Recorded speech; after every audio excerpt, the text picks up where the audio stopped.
Assalamualaikum warahmatullahi wabarakatuh. Salam sejahtera untuk kita semua. Puji syukur atas nikmat Tuhan yang dilimpahkan sehingga kita dapat hadir dalam keadaan sehat pada sore hari ini.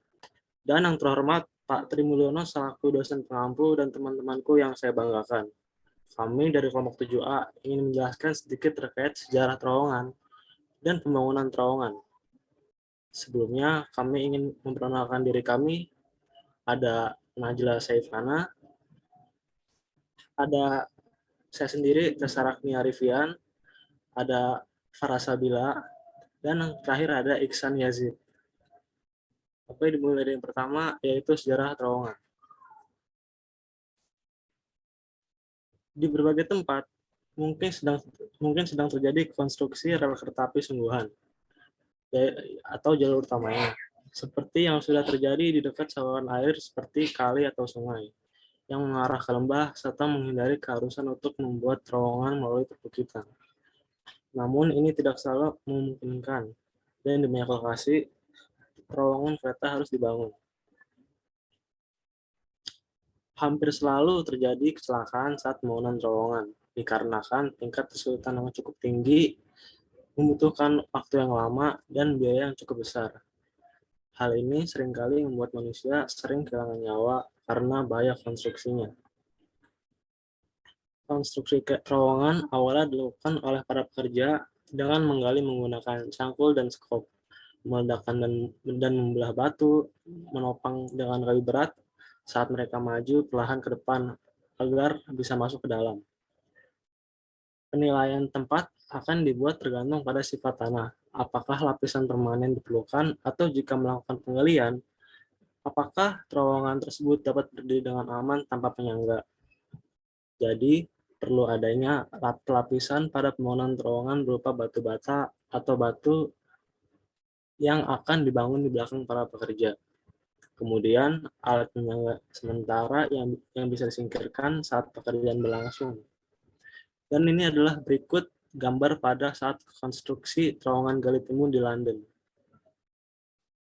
Lanjut kedua, terowongan gali timbun atau biasa disebut cut and cover. Di daerah perkotaan, pembangunan terowongan diperlukan karena keterbatasan ruang untuk menempatkan trek di bawah permukaan tanah.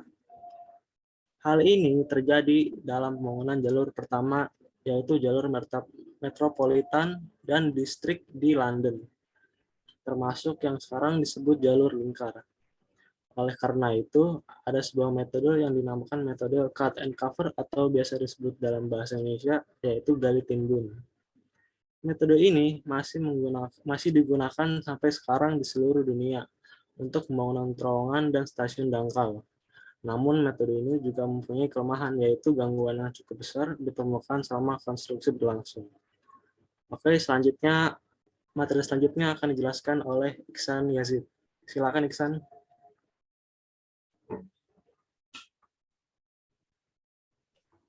Perisai terowongan pertama.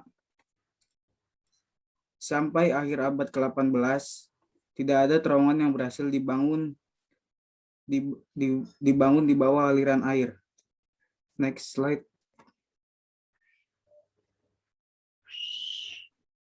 Pada tahun 1818, Mark Brunel, ayah dari Isambard Kingdom Brunel yang lebih terkenal, mematenkan perisai terowongan persegi panjang yang kemudian digunakan untuk pembangunan terowongan Thames miliknya antara Wapping dan Rotherhithe.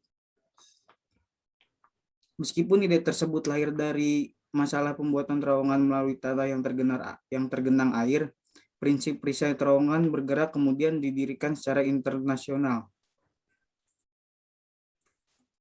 Next. Bentuk perisai Mark Brunel. Perisai Mark Brunel berbentuk persegi panjang dengan sel-sel individual yang terdiri dari bingkai kastron besar yang duduk di atas sepatu di bagian bawah penggalian. Permukaan kerja ditopang oleh papan kayu ek yang berat atau papan tiang. Setiap papan poling dilepas satu persatu di setiap sel, digali di belakang dengan tangan hingga kedalaman 100 mm. dan diganti pada posisi lanjutan dengan dongkrak skrup.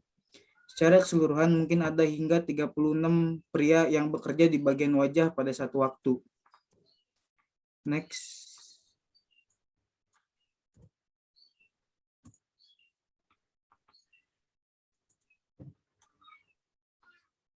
Perisai melingkar oleh insinyur lain.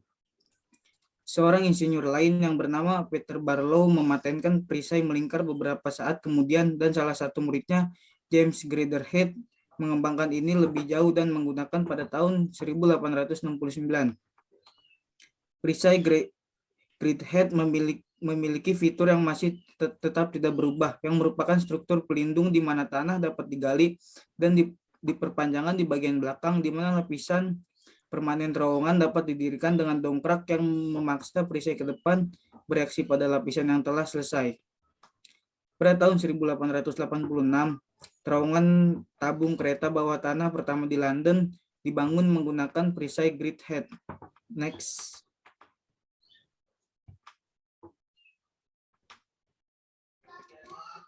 Pelindung terowongan modern. Pada gambar tersebut, terowongan tanah lunak modern yang digunakan untuk pembangunan terowongan kereta api di London Heathrow.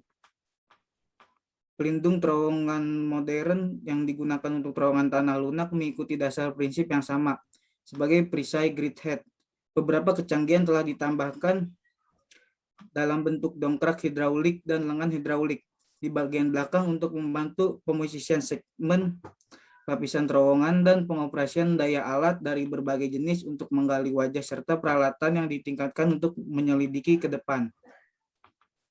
Selanjutnya akan dijelaskan oleh Najla. Kondisi tanah yang berbeda. Metode konstruksi dan desain struktur terowongan akhir ditentukan oleh sifat tanah. Penyelidikan lokasi geologi dan kondisi air dengan hati-hati dan menyeluruh merupakan prasyarat penting keberhasilan pembuatan terowongan. Dalam kondisi yang ekstrim, garis atau tingkat terowongan yang diusulkan dapat dimodifikasi untuk menghindari kondisi tanah yang buruk. Next. Metode konstruksi beserta faktor dalam berbagai teknik bangunan. Material yang kemungkinan dilewati akan dilewati terowongan termasuk konsistensi material itu atau tingkat variasi yang mungkin terjadi. Setiap kesalahan atau kantong yang ada di lapisan termasuk mungkin membawa tekanan air setempat yang tinggi. Tingkat permukaan air dan material non-kohesif yang mengandung air yang kemungkinan akan ditemui seperti pasir yang mengalir. Next. Faktor-faktor berbagai teknik bangunan. Setiap gangguan pada tanah original atau asli yang dapat terjadi sebelumnya dan kemudian distabilkan untuk sementara. Variasi substansial dalam tekanan tanah yang dipaksakan baik secara vertikal maupun horizontal yang disebabkan oleh bangunan-bangunan berat di atas atau tepat di sepanjang garis terowongan yang diusulkan. Panjang terowongan yang diusulkan dan kecepatan konstruksi yang diperlukan. Selanjutnya materinya akan disampaikan oleh para Sadila.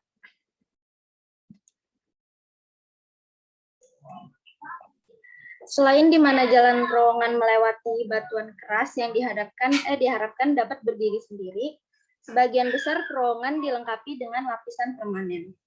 Ketika pembuatan terowongan, biasanya menggunakan tanah yang lunak. Lapisan bisa terbuat dari batuan. Contohnya itu batu bata, besi tuang, beton cetak, atau beton in situ. Beberapa jenis segmen beton bertulang pracetak diperluas terhadap tanah liat dan dilengkapi dengan baji atau bagian kunci dan tidak memerlukan gluting. Metode New Australian Tunneling telah digunakan di mana-mana untuk pembuatan jalan terowongan di Eropa dan sekitarnya, dan sekarang digunakan di UK. Perawatan yang baik sangatlah penting dalam metode ini. tentunya pada tahapan awal penggalian. Selanjutnya yaitu teknik tunnel boring machine. Saat menggunakan teknik tunnel boring machine, pembuatan terowongan akan memerlukan waktu yang panjang.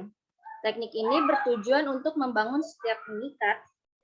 Mesin ini biasanya berpindah-pindah dengan sendirinya dengan sistem hidrolik bantalan dongkrak dalam setiap lapisan terowongan. Selanjutnya ada vertikal dan poros terowongan. Dari semua pembuatan terowongan membutuhkan poros vertikal. Keduanya dibutuhkan untuk tujuan dari konstruksi dan ventilasi akhir atau pengeringan akhir. Poros ini dibuat ke atas dan ke bawah dengan setiap lingkaran diisi nut. Sebelum poros ke bawah dibentuk, ruas garis secara individual membentuk sebuah posisi ruang yang telah digali secara hati-hati sebagai bantalan poros. Lingkaran yang telah selesai dibentuk dalam poros dapat digali oleh mesin pemuatan dan dibawa oleh derek jangkar. Perawatan yang lebih harus diambil ketika air atau tanah memenuhi lubang. Pembuatan poros sangat penting untuk membantu tangga. Biasanya sekitar 30 derajat dari horizontal. Konstruksi ini dibangun dengan cara umum, namun sangat sulit dibangun khususnya ketika dekat dengan permukaan yang melalui sumber mata air. Selanjutnya ada inspeksi dan perawatan terowongan. Konstruksi terowongan yang baik seharusnya membutuhkan sedikit perawatan, khususnya jika konstruksinya relatif kering. Frekuensi inspeksi harus sesuai dari kondisi umum terowongan, material konstruksi, dan jumlah air yang ada. Catatan semua inspeksi, perbaikan, dan jumlah masuknya air harus disimpan. Terowongan batu bata memerlukan pemolesan kembali, tetapi kebanyakan semen dan besi beton dari terowongan lurus membutuhkan sedikit perhatian.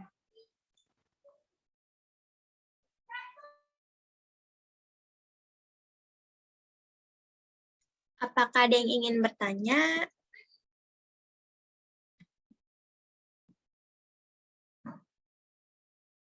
Ya, Erika, silakan pertanyaannya. Izin bertanya, saya Erika dan Maharani dari kelompok 4A. Apa sih syarat penting untuk membangun sebuah syarat penting untuk keberhasilan membangun sebuah terowongan? Ada lagi yang ingin bertanya?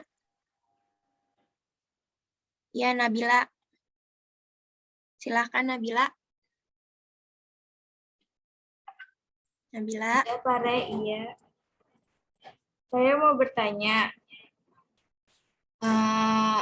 apa yang membuat metode New Australian Tunneling lebih unggul dari metode lain di zaman modern ini? Oke.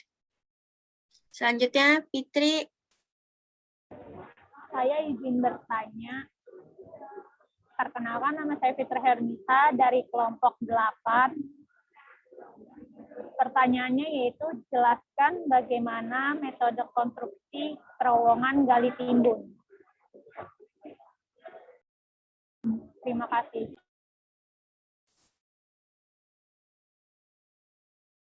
Baik, pertanyaan Erika akan saya jawab. Prasyarat penting apa untuk keberhasilan membangun sebuah terowongan? Jawabannya yaitu lokasi geologi dan kondisi tanah. Apakah sudah jelas? Sudah, Najla. Baik, Erika. Terima kasih. Iya, sama-sama, Erika. Selanjutnya saya akan menjawab pertanyaan dari Nabila. Apa yang membuat metode New Australian Tunneling lebih unggul dari metode lain di zaman modern ini? Yang pertama, itu relatif lebih cocok di soft rock. Yang kedua, harga investasi pembangunan terowongan lebih rendah. Yang ketiga, lebih antisipatif terhadap gempa. Yang keempat, immediate support relatif lebih sedikit. Dan yang terakhir, geometri terowongan lebih fleksibel sehingga lebih lebar. Apakah sudah jelas? Sudah cukup jelas. Terima kasih, Ihsan Yazid.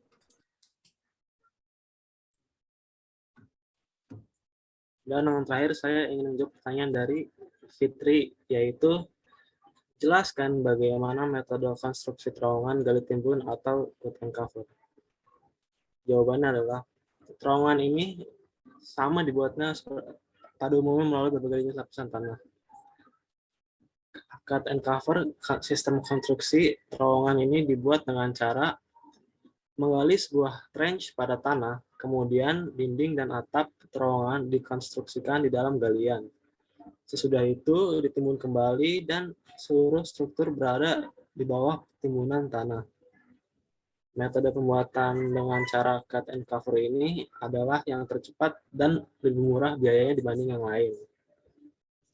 Adapun biaya yang terbesar untuk pelaksanaannya adalah pada pembuatan dinding untuk proteksi galian, khususnya bila terletak pada daerah perkotaan.